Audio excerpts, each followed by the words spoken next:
Okay, so hi everybody, sorry for the delay due to the technical difficulties at the beginning.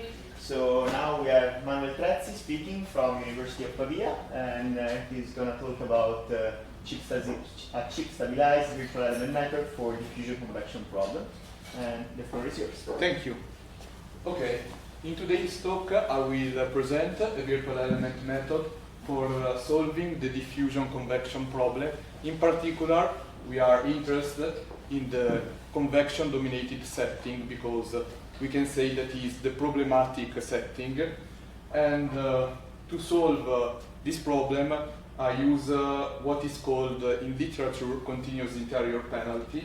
So this is a work that I'm doing with Carlo Vadina, and is my advisor, and Lorenzo Belauda Vega. So I will start with the equation that we are trying to solve. I will explain the issues related to this equation, and then I try to fix the formulation. So the problem, That's a big problem, actually. well, okay. The equation that we want to solve is the following. We want to find a function u from omega to r, where omega is a domain in R2, such that minus epsilon, the Laplacian of u, plus beta, the gradient of u, is equal to f in omega. And for simplicity, I impose homogeneous Dirichlet boundary condition just for simplicity in the presentation. Here I assume that epsilon is a constant, beta is in W1 infinity, in the Sobolev space 1 infinity, and I also require that the divergence of beta is equal to 0. And I also require that f is in L2. This is not a strong requirement. Okay, so this is the problem.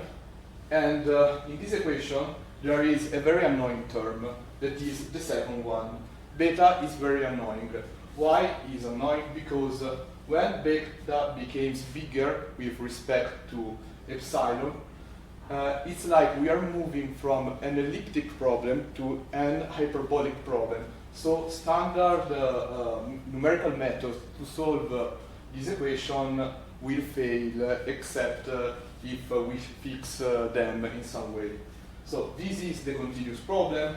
Here we have the weak formulation of the problem, and I think that is not so much surprising. We are searching a function u in H01 such that epsilon a tilde uv plus b tilde uv is equal to f tilde v for all v in capital V that was H01, where the bilinear form are defined in this way. A tilde is simply the grad-grad bilinear form that is obtained from the Laplacian by integration by parts, and b tilde is just beta gradient of u times v. And finally, we have f tilde that is just the L2 inner product between f and v. Okay. What is the problem when we try to solve numerically this equation? Is that if beta is big, we obtain numerical solution that oscillate on the inner edges of our decomposition. So we have our domain omega. We put a decomposition of triangles, squares. In my case, I use these polygons. And we observe that the numerical solution is a little bit crazy. It starts to shake where we have the internal edges of the decomposition. So what we can do to fix this? So we insert in the formulation of the problem a third bilinear form that penalizes the jump across the element boundary. So we have our numerical solution that are a little bit crazy, and we say, my friend, be quiet, don't oscillate too much, okay? So, so the bilinear form that I want to insert is this, is called JH, because we are at the continuous level, but we have inserted a part of discretization. So we don't have discretized the weak formulation, but we are introducing a mesh. So we have possibly the movie. Okay. We have introducing a mesh, and we require that we insert that the integral over each internal edge of the decomposition of the length of the edge squared times a constant gamma that it must have the size of beta almost, and the jump of the gradient of u and the jump of gradient of v on that edge. At continuous level, this is equal to require the jump of the normal derivative, because we are in H1 and we preserve the tangential component of the gradient. Okay, so the new weak formulation that we want to solve is this one. Find the function u such that epsilon tilde uv plus b tilde uv plus tilde j uv is equal to tilde fv for all v in capital V. So clearly it's not the same equation that we have presented before, but it's not so much far, because if the solution u satisfied that is sufficiently smooth, if u is in H2, then for all v in capital V, tilde j of uv is equal to 0, because the normal component of u is well defined across the element, and it does not jump. Okay, so this is the problem that we want to solve, and as I said at the start of my presentation, I want to use virtual element method. Well, what they are? Well, they were born around 2012 as an improvement of the classical finite element method, and I can say the main feature of virtual element method is that they allow to work with a mesh composed by general polygons and not just with triangles or squares like in classical finite element methods. In particular, they achieve this result by defining the local space where we choose the function as the space of functions that solves a particular PDE that is related to the problem that we are trying to solve. So have a look on how these spaces are defined. So we have the composition omega h of the domain omega. We consider a polygon that could be an pentagon, an hexagon, etc., polygon E, and we search the function VH in H1 of V with a continuous trace on the boundary, such that the Laplacian of VH is a polynomial of degree k. I skip for a moment this second requirement, and the trace over each edge of the polygon is a polynomial of degree k with a continuity across the vertices. So I'm using the so-called enhanced virtual element method that also add this second requirement. It's just that the inner product between a virtual function and a polynomial of degree between k and k minus 1, it is preserved when we consider the p-nabla projection on two polynomials of degree k of the virtual function VH. So I define in a minute what is this orthogonal projection, because now I have this local space, and associated to a local space there are some degrees of freedom. Okay, so we choose a degree of the polynomials that we want, a degree k, and we define the following degrees of freedom. We have three family of degrees of freedom. The first one is just the values of VH, the pointwise values at the vertices. So if we are on a triangle, we have 3 degrees of freedom. If we are on the square, we have 4 degrees of freedom, etc., etc. Then if I want to work with polynomials of degree strictly bigger than 1, I have these two families. The first one is the pointwise values on k-1 points inside each edge of the polygons. I can choose equidistant, equidistributed point, but to simplify the implementation and also some proof, I choose to take Gauss-Lobato nodes of quadrature on each edge. Clearly, the k-1 internal points.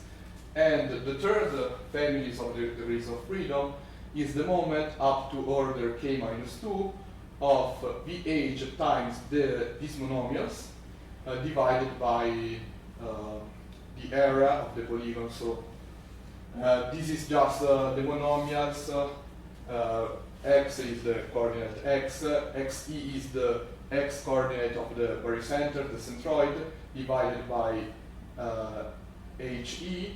Same thing for epsilon, epsilon minus the epsilon coordinate divided by he times beta, and alpha plus beta should be lesser or equal than k-2. These are our degrees of freedom for our problem, and we can observe that thanks to these degrees of freedom, we can compute these H1 orthogonal seminorm projection. What does it mean? Well, we want to construct a projection that preserves the bilinear form grad between a orthogonal projection on two polynomials of degree k that preserve the integral between the gradient of a virtual function and the gradient of the polynomials of degree k, because the point is that if I want to compute gradient of a polynomial times a gradient of a virtual function, then I can integrate by part, and I will obtain two terms. The first one is minus virtual times the Laplacian of a polynomial, but if the polynomial is of degree k, the Laplacian is of degree k-2, and I know how to compute that integral thanks to the degrees of freedom, and then I have the boundary terms that is a polynomial times the normal derivative of polynomial, because on each edge the virtual function is a polynomial. So I think polynomial times a polynomial is the most easy integral that we can compute. Then, since we are considering grad, we are missing constant. So the constant of this projection is not well defined. So I have to add a second requirement. I choose that I want to preserve the integral over the boundary. There are other possibilities. I choose this one. It's not so much important what I choose. So I can compute this projection, and now this second requirement makes sense. And why I need this second requirement? Because, okay, now I have constructed an H1 seminorm projection. I would like also to compute the L2 projection, orthogonal projection, and with the degrees of freedom, I can compute the projection up to order k-2. With this second requirement, I can also compute the L2 projection up to order k, because these recover, in a certain sense, the degrees of freedom of the polynomials of order k and k-1. So the L2 projection, P0, is defined in this way. So we preserve the integral of VH thanks to the degrees of freedom up to order k-2. And if I want to go to order k, I have to switch. I don't use VH, but its Pinabla projection that I can compute. Okay? And with that, I can also define its vectorial counterpart that it is very similar, so I don't put the details in this slide. Okay, now we have presented the local space. Clearly, the global space is obtained by gluing together the virtual function over the boundary of each element, and we have to define how our discrete bilinear form are made. So we start with the grad-grad bilinear form, and we replace it with this bilinear form. So the gradient of UH and VH are replaced by the vectorial projection on two polynomials of degree k minus 1, and then I have to add this second bilinear form that in literature, in VEM literature, is known as stabilization term. Briefly, why I need this second part, it's because if I am on a pentagon and I choose to work with k equals to 1, then I expect that grad-grad has a rank of 4 because we miss the constant and the space has dimension 5. But if I project the function onto polynomials of degree k minus 1, I obtain a rank of 2. So I miss much rank, and I recover it inserting this second bilinear form that only need to have this property, that its case has the H1 seminorm of VH. This is only the only requirement that I need to the bilinear form S. Then we have done with A. I switch to B. B is replaced by BH with B times the projection of the gradient onto the polynomials of degree k, and the projection, the scalar projection of VH onto polynomials of degree k. What is the problem? When we are at a continuous level, this bilinear form is skew-symmetric, but when I put the projection, it couldn't be skew-symmetric, so I lost an important property of B. Then what I do is to force B to be skew-symmetric by defining B skew of UV as 1/2 B of UV minus B dVu. So I force the skew-symmetric and I recover this important property of B. And then I also define the discrete counterpart of J. Non so cosa è successo. Okay. By simply inserting the projection up to order k minus 1 of the gradient of UH and VH, and inserting again the stabilization term multiplied by HE, just to make these two things scale in the same way. So we made several numerical experiments during our work to understand if we need to stabilize J's or not, and we conclude that it is necessary to stabilize J. Clearly, I can use the same as that I have used it for A, or a different and more suitable bilinear form for J. That's not very important. And finally, the last thing that I have to define is the discrete version of F, that is FH, that is F times the scalar P0 projection of VH on two polynomials of degree k. Okay, so this is the bilinear form, element by element. Now I have to sum them over each polygon and define, my discrete problem, that is just HUV plus BH skew UV plus JHUV equals to FHV, where AH is the sum of all AHE over all elements. For the bilinear form J, we have also considered some variation.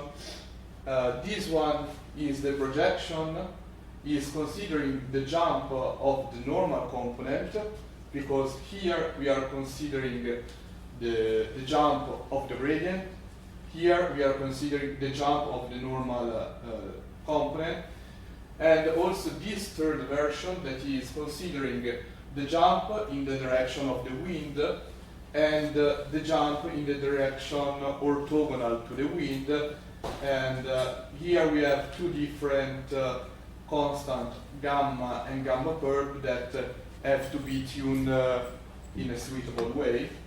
So numerical experiment have shown that these three different formulations are quite equivalent, so I consider only the first one, that is the jump of the gradient.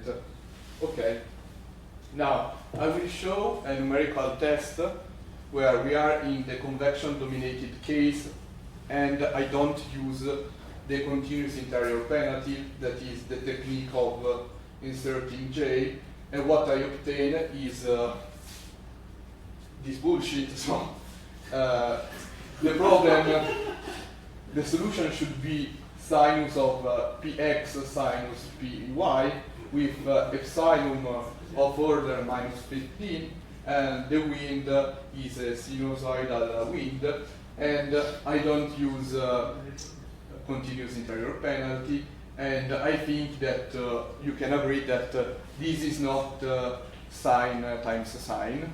Okay, now I keep this setting, so I keep epsilon is 10 to minus 15, but I add the continuous interior penalty with gamma, I think it was 0.025, and here we can recover our beautiful function because it is error, so I only add that term.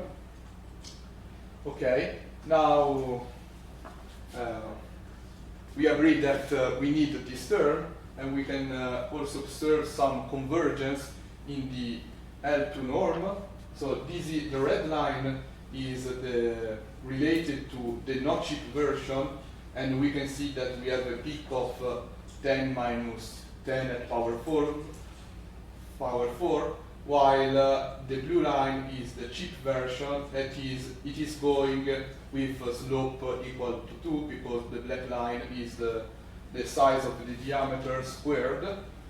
Okay, clearly L2 norm, I should compute U minus UH. U is the analytic solution, UH is the discrete solution, but since it's a virtual function, so it is virtual, I don't know who it is, I replace the virtual function with its orthogonal projection P0, so the error is U minus P0 UH.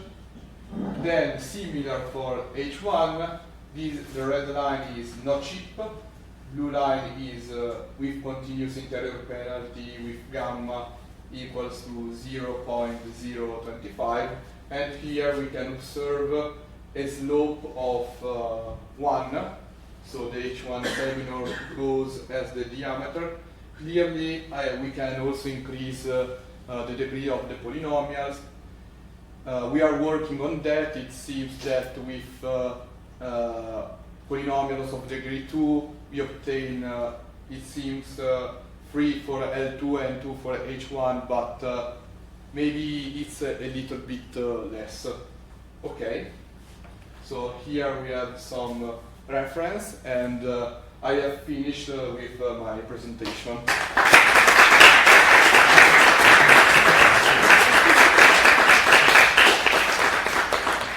Okay, is there any question from the audience?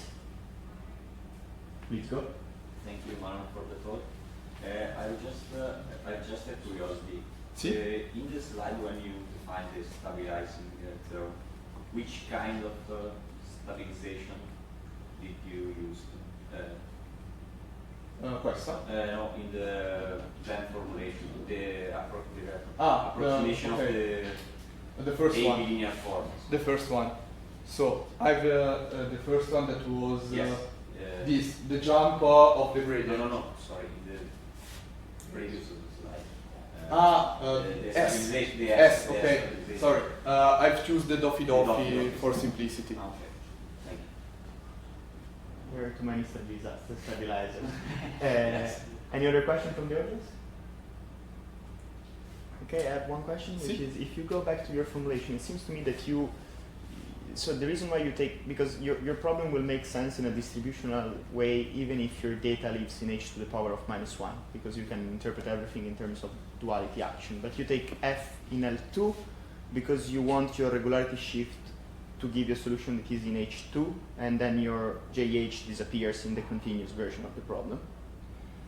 Yes, if the solution is almost regular, we cannot drop the J. So okay, but then you told me that J, if U is an H2 function, J is 0 because you can give sense to the distribution, to the normal derivative. Yes, it is well defined, and if it is global H2, we don't have jump across the element. Okay, but wouldn't it be enough to have some sort of H div? H? Div. I don't know. No, sorry, not H div, but something less. Maybe, yes, maybe between... because it's not, yes. not H div, but in the sense that, so it's only the normal component at the jump that you're interested in. It's not... Yes, because if we are in H1, we have that the tangential component does not jump, but it jumps only the normal derivative. Yeah. So, yes, I think that there is something less that H2 that maybe it is. No, H would need the thing to be a vector. See, but I think that H2 is too strong. Okay, but that's the reason why you limited yourself to F living in L2. No, it's for simplicity, the less requirement for F. But then if F has even less requirements, so it is in H-1, you would have some trouble, right? If F is in H-1, in the dual of H10. I don't know, so I don't consider that eventuality. Thank you. Thank you.